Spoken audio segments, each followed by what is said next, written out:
Hey guys, welcome back to Baybo Bassin. It's finally here.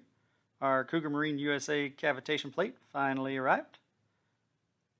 It comes with everything you see here. You got the top plate, the bottom plate, and then it's also going to come with the silicone and the necessary stainless steel hardware to install it, so you don't have to purchase anything else. You get all of that for $309.79. And that was with shipping, so $309.79 shipped to my house. The first step the instructions tell us to do is to mask off our lower unit underneath the cavitation plate. This is to keep it from getting scratched up when we're sliding that fiberglass on and off, doing our test fitting procedures that we're going to need to do. After the initial taping, I came back and I actually taped up a little bit higher on the front of the lower unit just because of the curve of the new cavitation plate. Now comes time for the first of many test fittings that we're going to be doing on this project. You're going to take that bigger lower cavitation plate and you're going to slide it up onto your lower unit. And it comes notched, but you're going to have to make that notch specific to your particular motor. And to do that, we're going to have to be doing several test fittings. A quick look from underneath, you can see what I'm talking about. We're going to take the notch that they put in there and we're going to make it specific to our lower unit. The goal here is to get the front of your lower unit to fit snugly in the front of that cavitation plate. And to do that, we're just going to mark where it's catching and widen out that area by cutting it out.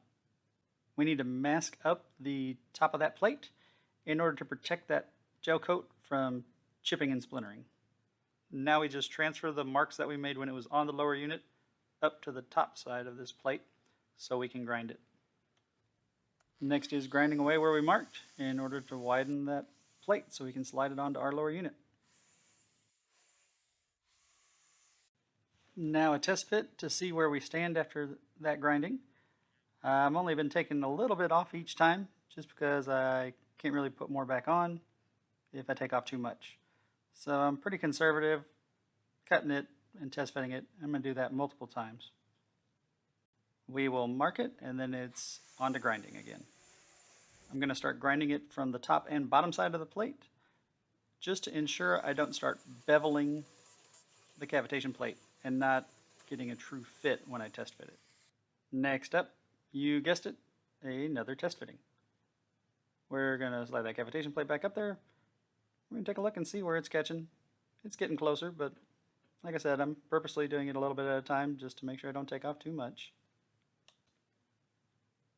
And do make sure you're double checking both sides of that cavitation plate so you don't start grinding off more on one side than the other, because you want it to sit straight on your lower unit. Okay, and after using the grinding wheel, we're going to come through with that Dremel with the sanding drum and just kind of smooth out and even up all the rough cuts from the grinder. So you'll go back and do this however many times it takes. And then it's finally time for your final test fit. Jumping back to the underside, if we take a look here, you can see the front of that lower unit is going to be right up in the front of that cutout for the lower unit on that cavitation plate. And so once all that's done, all your trimming and test fitting for this part is finally completed. Congratulations, we're finally moving on to a new piece. We're going to tape off the front of that top plate because we're going to be marking and trimming that next. This tape will again help protect the finish and keep it from chipping and flaking, and also make it easier to mark because sometimes it's hard to see pencil marks on the gel coat. So when I first set that top plate in place, I noticed the top plate wasn't sitting as tight and flush as it should against the lower unit. And I think it's because of the curve in the motor's cavitation plate. And so we're going to have to fix that first. And here's a little bit better view of my mark that we're going to grind down. Right here we have that little lip, and we're just going to round it off to match it up with the lower unit. I figured I should take this opportunity to mention you shouldn't do like I do, and you should probably be wearing a long sleeve shirt, gloves, and a respirator anytime you're cutting or sanding fiberglass for health's sake. Here you can see the lip that we ground down, so this top plate can sit flat on the lower plate and flush and tight up against the existing cavitation plate of the motor. Now we can get back to what we were supposed to be doing. We're going to test fit that top plate and cut the front of it with a curve to match the lower plate. Now you'll want to take your time because you want to make sure that both plates are sitting on your motor straight and that there's even spacing on both sides. So getting this one adjusted before you can finally clamp it and mark off where you need to cut can take a little bit.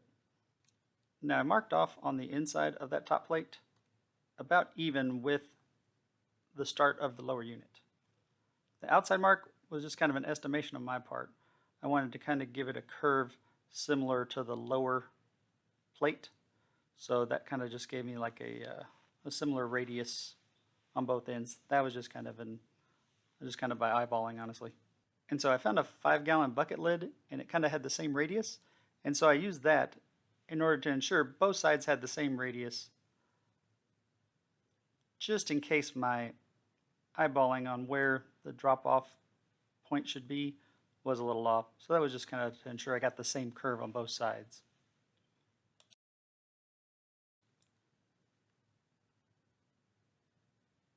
If we're all happy with the marks, then it's time to cut. Again, I'll use the grinder to do all the heavy lifting and take out the majority of the material, and then I'll come back and finish up and smooth everything out with that sanding drum on the Dremel.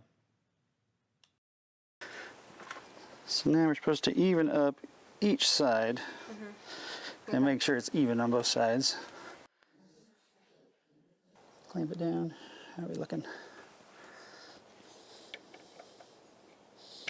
Very technical. Do you want me to get some measuring tape? Oh wait, that works. Perfect. There's a right way and a wrong way to do things, Boo. So we're redneck engineering now? Yes, okay. Yes. Exactly. You say that like it's a bad thing.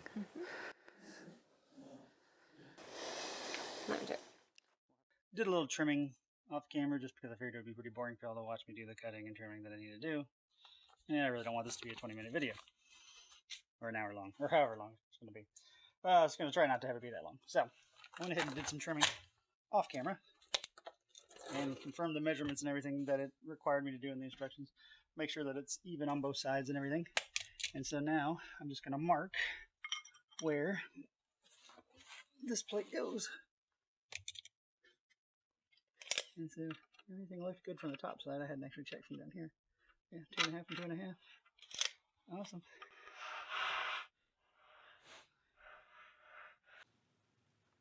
The instructions basically say if the serial number on the upper plate is forward of the rear of the lower plate, then all you need to do is cut off the back of that upper plate flush with the back of the lower plate, which thankfully we can do that.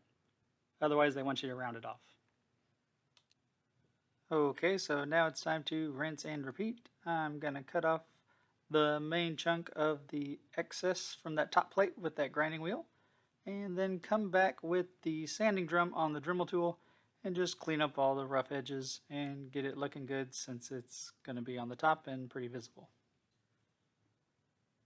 When we're finally happy with everything, it's time to clamp it all together so we can start drilling out the holes.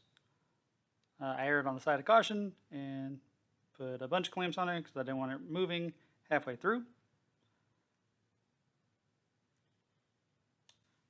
The instructions tell you to do the 4 corners first, and so you do one corner, insert the bolt, pin it, then do the next one, insert the next bolt, pin it, and do that for all 4 corners. Now once you get done with the 4 corners, it doesn't really say that you have to do each one individually, and so I started to do that, and then I quickly changed to just doing 2 at a time because I figured that all those other bolts should keep it all in place pretty well. Once you get to this point, sit back and admire your work because you're finally done with all the cutting and grinding and everything you have to do. Now we just got to glue it together. I forgot to mention, when I did one final test fit, I started looking at the trim tab, and I was worried that I might have to remove the trim tab in order to remove the lower unit like I did on my old motor, and then I had to pull my cavitation plate off. So I decided to go ahead and just cut out a little notch around where that trim tab goes. Now time for the acetone. A little acetone on paper towel, we'll use that to get all the oil and grease off of all the surfaces that we're going to be putting the silicone on. So we're going to use it on the top plate, the bottom plate, and the cavitation plate of the motor, since they're all going to get that marine silicone on them. Don't forget to remove your masking tape as well. Okay, so now we come through and we put a thick bead of silicone on the top of that main plate. We're going to go around all of the holes collectively, and then I'm also going to come through and go around each hole individually. Also, while we get the silicone out, we're going to place a thick bead of silicone on the top of the metal cavitation plate of the motor itself. That one's going to go on the outside edge, the very outside edge of that plate. Now is the time for the moment of truth. We are going to slide on that lower plate very carefully underneath the metal cavitation plate. I used a clamp to help keep it in place, and then I also spun the prop around to kind of just help hold everything in place. And then we're going to take the top plate and position it and lay it down on top so we can sandwich the motor's metal cavitation plate between the two fiberglass pieces. Now it's time to install the bolts. We're just going to do them hand tight at first and go in a crisscross pattern to help keep the plates as straight as possible. And you also want to make sure you push the bolt up from the underside. We're going to go through with a 7/16 inch socket and wrench and go through and start tightening all those nuts and bolts. Not all the way down, but almost all the way tight. We want to give it a little bit just for some fine tuning on positioning. We'll double check our positioning one last time, make sure the plate is aligned on the motor, and then we're going to snuggle those bolts down for the final time. We're not quite done with that silicone just yet. We're going to apply a heavy bead of silicone where the motor and that new cavitation plate come together, and also where the upper and lower plate come together. Now to smooth the silicone. This will work best if you have like a wet and a dry paper towel, because you want your finger to be wet when you're smoothing the silicone, but you need the dry one to get all the excess silicone off of your finger as well. You will also want to be careful that you're not applying too much pressure to where you squeeze out all of the silicone as you're smoothing it with your finger. So you want a gentle pressure, but firm enough to flatten out the silicone, but not so hard that you're removing all of your silicone. And now for one of the final bits of siliconing, we're going to apply a bead of silicone all around where those two fiberglass cavitation plates come together and sandwich the metal plate. We're going to apply a good bead of silicone all the way around that inside edge there. And then you come back through just like you did on the other side, and you smooth it with your finger, gentle pressure, wet and dry paper towel, all that. Do the same thing again up top. Be sure to pay specific attention to where you have to fill and access your gear oil for your lower unit. Here's the finished product. The installed Cougar Marine USA cavitation plate installed on my Suzuki 140. Be sure to give that silicone 24 hours to dry before you take it out and test it. This cavitation plate was $309 shipped to my door, as opposed to the Fibertex Shaw Wing, which is going to be about $550.